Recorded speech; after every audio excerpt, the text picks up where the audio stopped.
ప్రభుత్వానికి సంబంధించి ఇవాళ పంటల పరిశీలన కార్యక్రమానికి సిపిఐ రైతు సంఘం ఆధ్వర్యంలో ఈ కార్యక్రమాన్ని చేపట్టడం జరిగింది. ఇక్కడ దయనీయమైనటువంటి పరిస్థితి ఉంది. ఈ పంట పొలాలు పరిశీలిస్తూ ఉంటే నిజంగా రైతుల బాధ వర్ణనాతీతం.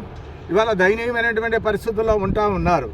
20 సంవత్సరాల క్రితం ఇక్కడంతా కూడా ఫ్యాక్టరీలు నిర్మాణం చేసినారు. స్పాంజ్ ఐరన్ పరిశ్రమలు అని చెప్పి 5 పరిశ్రమలు ఇక్కడ స్థాపించినటువంటి వారు చాలా తక్కువ ధరతో ఇవాళ ఆనాడంతా కూడా కొనుగోలు చేసి ఫ్యాక్టరీ నిర్మాణం చేసినారు. కానీ ఫ్యాక్టరీ నిర్మాణానికి అనుమతులు వచ్చినా కూడా నిబంధనలు పాటించకపోవడం వల్లే మొత్తం అంతా కూడా ఇవాళ పంటలన్నీ కూడా పండడంలే.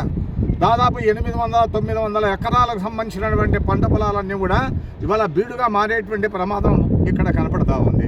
ఇవాళ మొత్తం అంతా కూడా ఇవాళ ఫ్యాక్టరీ నుంచి వచ్చే దుమ్ము ధూళి వల్ల ఇవాళ పొల్యూషన్ వల్ల ఇవాళ అంతా కూడా నష్టం జరుగుతూ ఉంటే 4-5 ఏళ్ళుగా ఏమి మాట్లాడటంలే వాళ్ళు ఫ్యాక్టరీలు స్థాపించిన తర్వాత. ఆ తర్వాత ఎకరాకు 2,200 రూపాయలు ఇస్తూ ఉన్నారు. ఇది ఏమాత్రం కూడా సరిపోదు. ఇది దాదాపు ఎకరాకు 30,000-40,000 రూపాయలంతా కూడా నష్టపోతూ ఉన్నారు. ఇక్కడంతా పత్తి పంట పెడతా ఉన్నారు, సన్ఫ్లవర్ పెడతా ఉన్నారు, వేరుశనగ పంట పెడతా ఉన్నారు, అనేక రకాలంతా కూడా పంటలు పెడతా ఉన్నారు.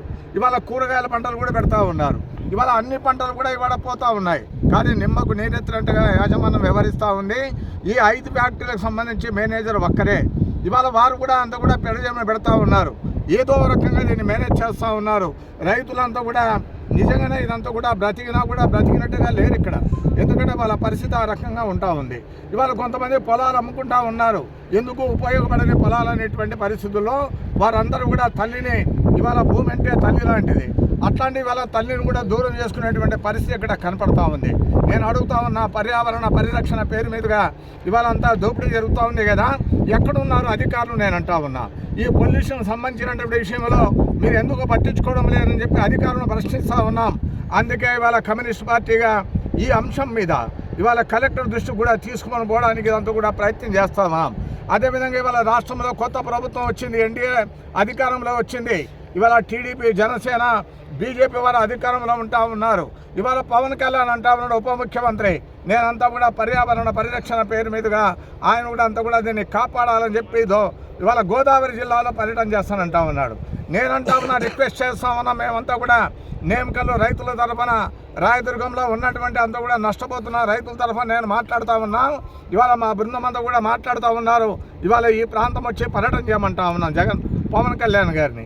అదేవిధంగా వీళ్ళని ఆదుకోవాలి, వీళ్ళని కాపాడుకోవాలి. ఇవాళ 2,200 రూపాయలు ఎకరాకు కాదు ఇవ్వాల్సింది. ఏ రకంగా పంట పెట్టారు, ఎంత పెట్టుబడి పెట్టారు, ఎంత నష్టం జరిగింది, ఆ రకంగా అంచనా వేసి దగ్గరున్నటువంటి పొలాలకు ఎకరాకు 40,000 రూపాయలు ఇవ్వాలి. ఇతర పొలాలకంతా కూడా ఎకరాకు 30,000 రూపాయలు ఇవ్వాలి. ఆ పంటను అంచనా వేసి ఆ రకంగా నష్టపరిహారం ఇచ్చి వాళ్ళని ఆదుకోవాలని చెప్పి నేను వారందరికీ కూడా ప్రభుత్వానికి విజ్ఞప్తి చేస్తా ఉన్నా. దీన్ని పెడజమని పెడితే ఇదంతా కూడా ఇక్కడ వచ్చి మేము పరిశీలించడం అంటే ఏదో ఆషామాషి వ్యవహారం కాదు. ఇది మేము చివరి వరకు రైతుల తరఫున నిలబడేటువంటి వాళ్ళం.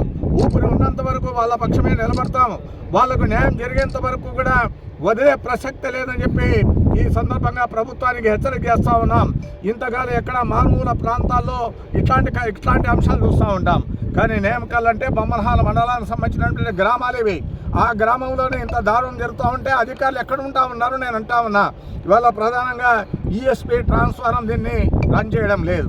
అదేవిధంగా ఇవాళ స్టాక్ సంబంధించినటువంటి క్యాప్ ఉంది, ఆ క్యాప్ను కూడా దాన్ని మూసివేయాలి. అదేవిధంగా బ్యాక్ ఫిల్టర్ ఉంది, ఆ బ్యాక్ ఫిల్టర్ కూడా ఇవాళ రన్ చేయడం లేదు. ప్రతి ఫ్యాక్టరీకి సంబంధించినటువంటి మొత్తం అంతా కూడా రహదారి ఉంది కదా, దానికి సీసీ రోడ్ల నిర్మాణం చేయాలి. అదేవిధంగా ఫ్యాక్టరీకి ఇవాళ ప్రధానంగా ప్లాంటేషన్ ఉండాలి, ఆ ప్లాంటేషన్ కూడా లేదు. అదేవిధంగా ప్రతి కంపెనీలో కూడా ఇవాళ కార్మికులు ఉంటా ఉన్నారు కదా, ఇవాళ ఫస్ట్ మెడికల్ ఎయిడ్ ఉండాలి. ఇవాళ ఎక్కడ లేదు, అక్కడ అసలు కనపడడంలే.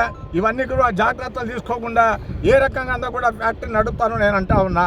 మనుషులంతా కూడా నల్లగైపోతూ ఉన్నారు, పంట పొలాలు కూడా నల్లగైపోతూ ఉన్నాయి, చింత చెట్టు కూడా అంతా కూడా నల్లగైపోయిందంటే మేము అర్ధగంట ఉంటే కూడా నల్లగా కనపడతాము.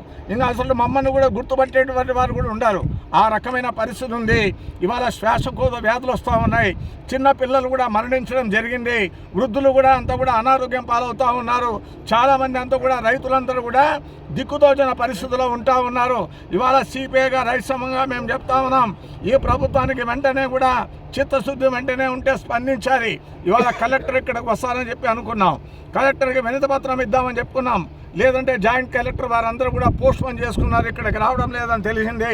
అయినా కలెక్టరేట్కి పోతాం, కలెక్టర్ని కూడా కలుస్తాం, వెంటనే యుద్ధ ప్రాతిపదికన చర్యలు తీసుకోవాలని చెప్పి డిమాండ్ చేయడానికి ప్రయత్నం చేస్తూ ఉన్నాం. రాష్ట్ర ప్రభుత్వ దృష్టి తీసుకోవడానికి కూడా ప్రయత్నం చేస్తాం. రైతుల తరఫున నిలబడతాం, గట్టిగా వాళ్ళ తరఫున ఫైట్ చేస్తాం. అందుకే రైతులు కూడా ఆత్మహత్యల వైపున కూడా ఆలోచించకుండా ఇవాళ కమ్యూనిస్ట్ పార్టీ రైతు సంఘం మీకు అండగా నిలబడుతుంది, చివరి వరకు మీకు నిలబడుతుంది, న్యాయం జరిగే వరకు నిలబడుతుంది. నేమకల్లులో ఉన్నటువంటి వాళ్ళు, హీరే మండలం ఉన్నటువంటి వాళ్ళు, హుద్దేహాల మండలానికి సంబంధించినటువంటి ఆ గ్రామాల రైతులందరికీ కూడా భరోసా ఇవ్వడానికి మీ తరఫున సిపిఐగా ఉంటుందని చెప్పి మీకు మనవి చేస్తా. మీరు కూడా మాకు సహకరించండి, అవసరమైనప్పుడు కలెక్టరేట్కి రండి అనంతపురానికి చెప్పి వారికి విజ్ఞప్తి చేస్తా. ఈ కార్యక్రమాన్ని వారి పరిశీలన మాత్రమే చేస్తాం. అవసరమైనకుంటే ప్రభుత్వ యంత్రాంగాన్ని కూడా దిగ్బంధనం చేస్తాం, అడ్డుకుంటాం. వారికి న్యాయం జరిగేంత వరకు వదిలే ప్రసక్తే లేదని చెప్పి హెచ్చరిక చేస్తా ఉన్నాం.